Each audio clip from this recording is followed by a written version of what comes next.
Arc 6, Chapter 16. Chewed remains. The sound of something breaking. Only the consciousness continued to hear endlessly.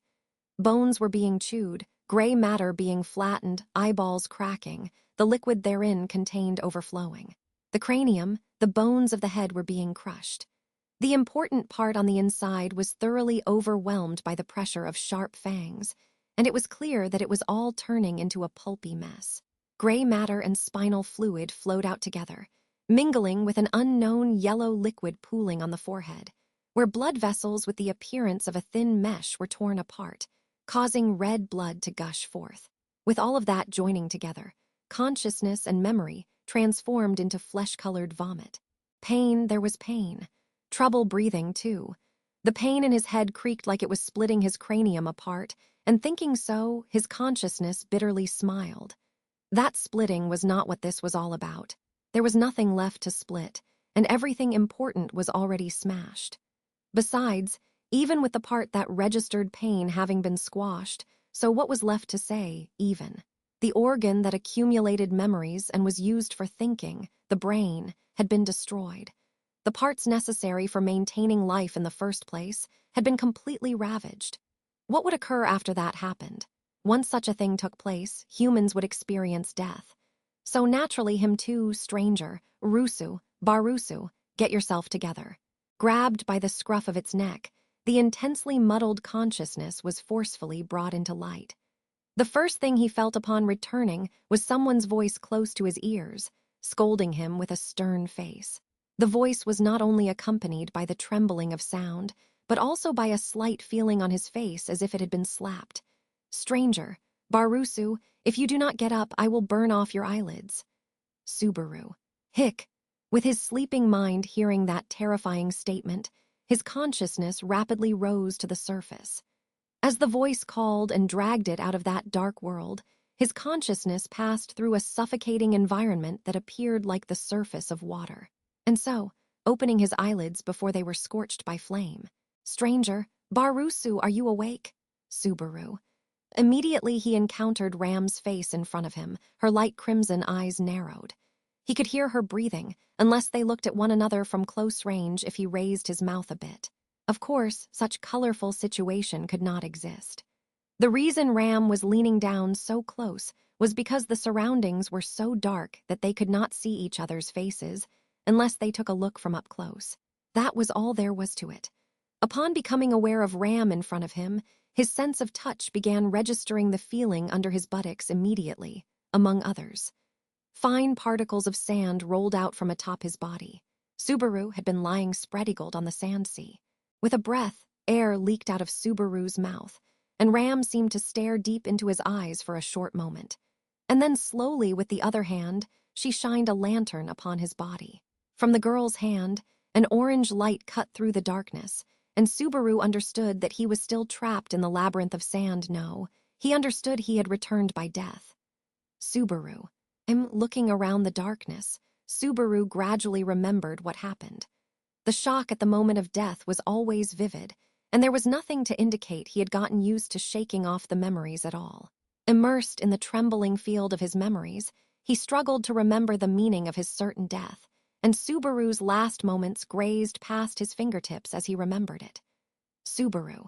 Recollecting the awful situation, the image of Ram's expression of hatred, illuminated by the lantern, appeared yet again in his mind with a tremendous impact. And then, the murder spree that had originated from the insults and abuse he had hurled at her, a killing rampage with no meaning nor significance, and the horrendous conclusion of it all. Subaru Ubu Hick. Ram, Barusu. As Ram displayed a confused expression, Subaru involuntarily put his hand over his mouth. Remembering the reality of Ram's death that had occurred just a couple of minutes ago, and the desire to scream was not it. In fact, facing Ram and remembering her gruesome last moments caused a vomiting urge. Subaru. Ugh, A.J. Subaru's deaths had already exceeded the number that could be counted by the fingers on both hands. And in this world with return by death, it could be said that the experience of losing a close friend like Emilia or Beatrice was nearly the same as his own death. However, Subaru himself had never got used to death. For his own, or the death of someone else was one and the same. The fear of being dead himself, or thinking that someone close to him might die, shredded his heart. Indeed, in the last loop, the tragedy of Ram's brutal death was a shock he had experienced for the first time. He had seen her figure having had its stomach cut open, its neck severed, her whole body mercilessly wounded, and then dead. Each death was full of anguish and grief, and Subaru was unable of putting people's deaths on a scale and compare them. It did not feel right. However, it was the first time he had had his head crushed, chewed up and ruined in that manner. He had also witnessed Ram's beautiful face being crushed by fangs without mercy. That was also a tragedy enacted by Patrash, one of the beings Subaru most trusted. Subaru, oh Jay Ga, desperately attempting not to remember it was no different from remembering. The more he tried to forget Ram's miserable end, the clearer the pink hair and the remnants of her head in the mouth of the ground dragon were carved into Subaru's head. As a result, it was not possible to get over the urge to vomit, so Subaru turned toward the sand.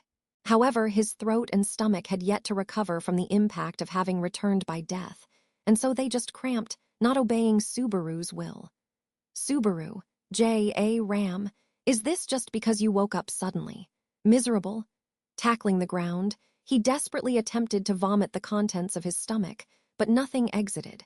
That his throat was dry and that not even a drop of saliva had come out was vexing. He could not gaze at Ram's expression looking at him with a lantern in one hand, but the surprised tone in her voice was easily conveyed to the panting Subaru. Naturally, the coldness reminded him of the events just before that death. The violent passion that led to the murderous intent was rising for no reason, as did the abuse that had triggered the emotional outburst. The impulse that had driven him to do so urged inside his chest.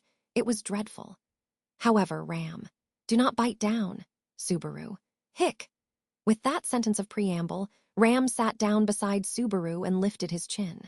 The kneeling Subaru was surprised for a moment, and Ram opened Subaru's mouth with no worry as to his reaction, with the same uninterested look as always, then thrust her own white fingers into the back of Subaru's throat. Subaru, oh ehik. Ram, that Barusu is this severely inept was already known, but this is at the level of a baby. Having someone else's fingers entering his throat, Subaru felt like his esophagus was being rudely violated. But then, his stomach and throat, which had resisted vomiting until then, accepted that surprise. This time, both began pushing out gastric juice and saliva at once in a desperate action. With tearful eyes, Subaru got rid of his urge to retch by letting out his stomach's content on the sand. Only gastric juice and drool had been vomited, but it was still much better than it had been before. Subaru, bus sorry I'm fine hick. Ram, so, I'm happy that you're pleased. Subaru. Subaru wiping his mouth with a sleeve. Ram shrugged her shoulders and replied with childish language one. Despite her attitude, it was true that he had made an impression that was roughly at the level of a baby. There was no room to refuse that, and Ram's palm was still gently stroking Subaru's back. It was hard to understand her scathing thoughtfulness. Subaru, the hand, it's all right. More than that, this place, Ram, you remember that the barrier got broken and the sandy sea cracked in front of us. The dragon carriage was swallowed up, and as a result we got thrown in here. Ignoring Ram's consideration, Subaru spoke while looking at his surroundings. In response to her remark, Subaru was hesitant as to whether he should be relieved or anxious that the return by death point had remained the same. However, in either case, action must be taken quickly. According to that judgment, he tried to continue speaking. Ram, ever since you woke up below ground, Barusu, have you ever worried about Rem? Or about Emilia-sama? Or about Beatrice-sama? Have you ever at all worried about those who are missing? Subaru, What resuscitated in his mind were those blade-like words of Rem, both terribly sharp and heart-rending. The discord that had invited the previous end.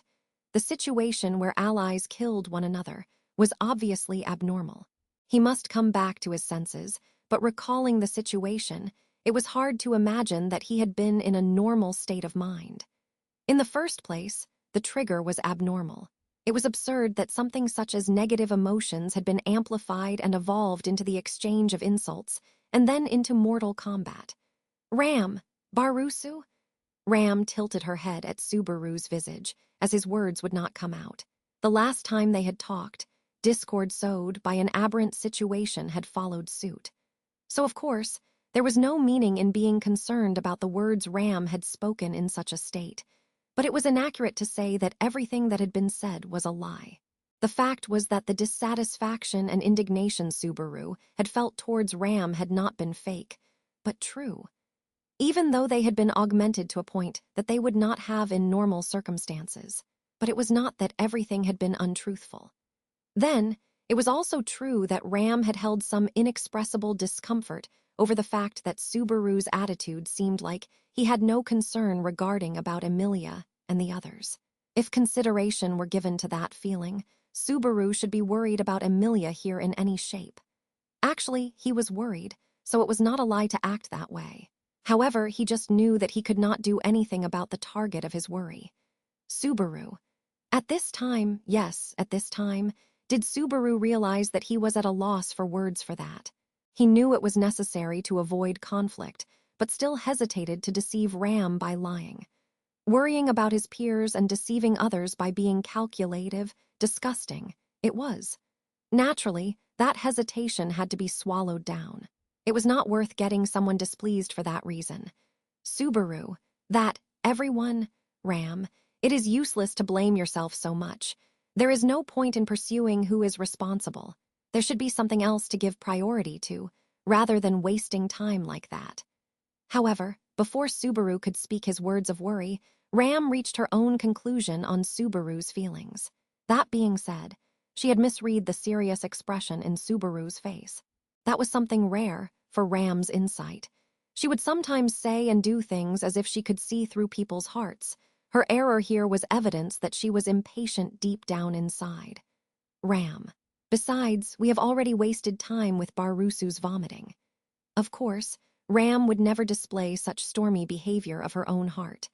Because of Ram's attitude, which could not be described as headstrong, but rather as a bluff, Subaru was at a loss for words. After that, Ram moved first without saying anything. While she wiped the finger which had been jabbed into Subaru's mouth, she turned the lantern towards the back of the labyrinth. Ram. We cannot stay here. Ram must be with Rem, and we have to join up with Emilia-sama and the others. Subaru. I know who else is here. Ram, besides Ram and Barusu, it seems like they have just returned.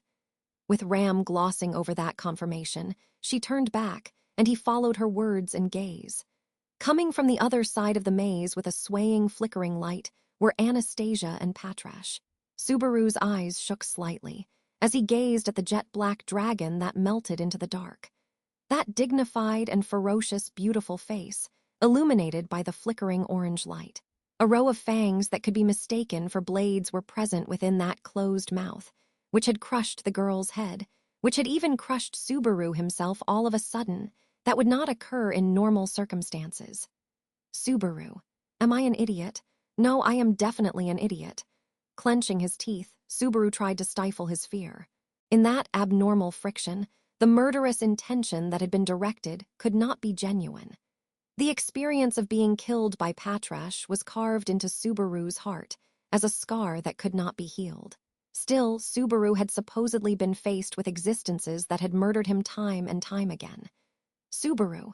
Yeah, even Rem and Ram, at first, even Ram, who had just now displayed her affection. Even Rem, who had supported and forgiven Subaru with her devotion. His relationships with them had been the worst at first. There had been times his life had been targeted. There had been times he had been deprived of it. Compared to that, the events from just before, which had not been intentional, were adorable. Subaru, that's right. That's very right, it has to be right. He embraced his shoulders and grabbed his skin as if feeling cold. In the basement of the sand sea, in this place dominated by sand and darkness, it was certainly cold. However, the reason as to why he felt those chills was different from the ambient air.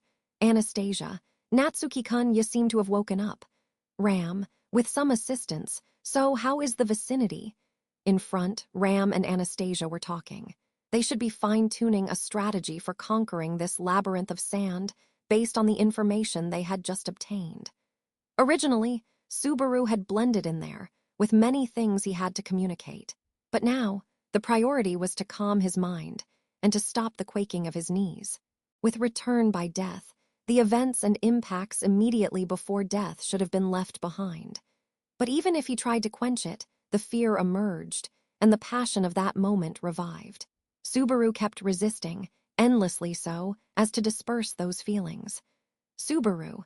With Subaru in such a state, the jet-black ground dragon seemed lonely as it watched him attentively. The heart of Subaru, who had supposedly returned by death just now, had yet to be restored wholly. Apart from that particular aspect, the four-person exploration of the sand maze proceeded in almost identical fashion as before.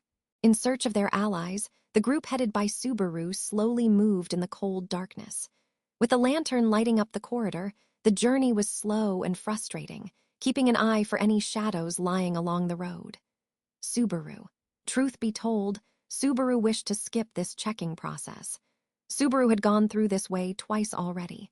There was no way Amelia and the rest were strolling in the area that he could see. However, there was no point in appealing to the two people behind him.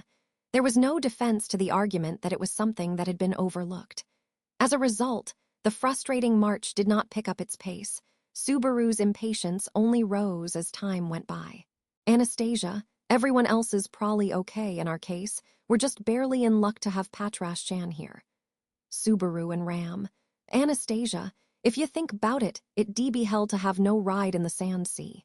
As expected, the only thing to be worried about is the lack of strength. Subaru and Ram. Anastasia, if push comes to shove, I won't hesitate to use my trump card, but if I don't use it sparingly, I'm afraid we'll end up having our backs to the wall. So can I rely on the two of ya? Subaru and Ram. Anastasia. Hey, are you listening to me, Natsuki-kun, Ram-san? For a while now I've been talking to you all by myself. As their search journey resumed, Anastasia chatted continuously, but she seemed to have become cross with them. Subaru stopped and looked back at her, who had complained about getting the silent treatment. Then brightening Anastasia's face with the lamp, he took a deep breath and spoke. Subaru. How can you go on and on without running out of things to say? For now, we're sort of desperate to find everyone else. We don't have time to chatter uselessly. Anastasia, there's no waste nor anything. I'm talking about things related to our future plans. Sides, it's usually Natsuki-kun's role to continue chattin'. Without that, the two girls know us four's anxiet'll be going up. Subaru, for huh. As Subaru pouted his lips, Anastasia's mouth went on and on. The two girls here referred to Ram and Anastasia, but with it being rephrased to four people, it would result in adding Aridna and Patrash. Strictly because Anastasia was Aridna, that should be rephrased as three people. But it was not something to correct in the first place. Subaru thought, narrowing his black eyes at Anastasia, who was puffing her cheeks.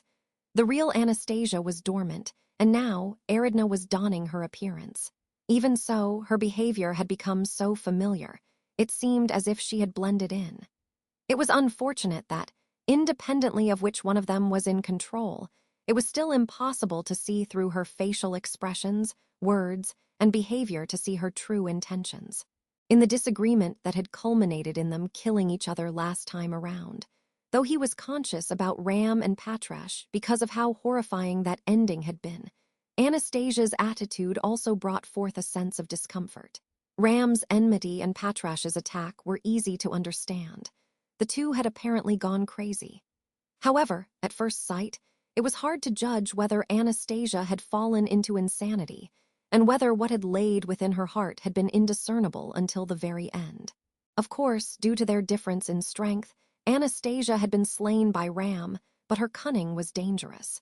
She had concealed a knife in an emergency bag and had looked for a weak spot by feigning mediation. If he were not wary, he could be caught and murdered in his sleep at any time. Subaru, whatever it takes. He wondered, had they always been hostile to him? Subaru. Facing the passage ahead, Subaru punched his cheek in a way so that Ram and Anastasia would be unable to see it.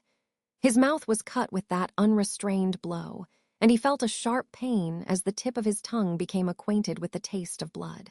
He would hurt himself to correct the cloudiness of his consciousness. Ram and Anastasia, they were not acting abnormally. It was Subaru who was not able to let go of the abnormality now. Subaru, great, understanding that I'm being weird all by myself, I'm shuddering. Had he gone insane, or was everyone else insane? There had been a time when Subaru had become so conceited as to believe that everything except him was wrong. Ultimately, of course, it had all been a mistake. Subaru himself, a lost cause as he was, had tasted the foolish experience of arrogantly assuming that he was in the right, and in the process, he denied all that surrounded him. He had known all along that he had been in the wrong, and in the end, he was able to indicate that and admit it. It was an accurate, vivid memory. However, the current Subaru acknowledged his own abnormality in normalcy. On top of that, it was terrible that he was not managing to tame his abnormality. Just awful. At this point, Subaru remembered. This desolate sensation in his heart, where the loneliness would drive one into craving madness. This was the horizon that the madman, Betelgeuse Romane Conti, had reached. Being aware of his own madness, recognizing his abnormality with normalcy, this was what that madman had gazed upon. Ram, Barusu, what's wrong? While he was feeling disgusting empathy, Ram's voice fell upon the trembling Subaru's back. Subaru swallowed the blood mixed with saliva and looked back at those two, acting like nothing happened. Subaru, nothing, just sand in my shoes making me feel uncomfortable. Ram's heart doesn't care even a bit about you in particular being silent, Barusu, but Anastasia-sama's words do also have a point. Subaru, what do you mean? Ram, even if you are the one shutting up, holding back something will not ease a woman's anxiety. If you wish to do so, then hide it better. Subaru. To those words, Subaru once again bent his lips. The meaning of Ram's words was obvious, difficult to be mistaken about. Then he also noticed that Ram's words were translations of Anastasia's hard-to-understand words. It seemed as if he was being seen through, and his heart rather began to scatter. Subaru, it's vague, I don't think I can explain by saying it. Ram, it is too late for incomprehensible statements like those from you, isn't it, Barusu? If there is a matter of concern, it is normal that arrangements are made regarding it. Anastasia. Ramsan's really an unforgiven opponent for Natsuki-kun. Tutting at Subaru's words, Ram's usual sharp tongue struck back. With bitterness and sharpness close to being poisonous, Anastasia gave a bitter smile. To Anastasia's calm composure, Ram shrugged her shoulders. Ram, please be relieved, Barusu is pretty happy because he is a deviant who enjoys suffering.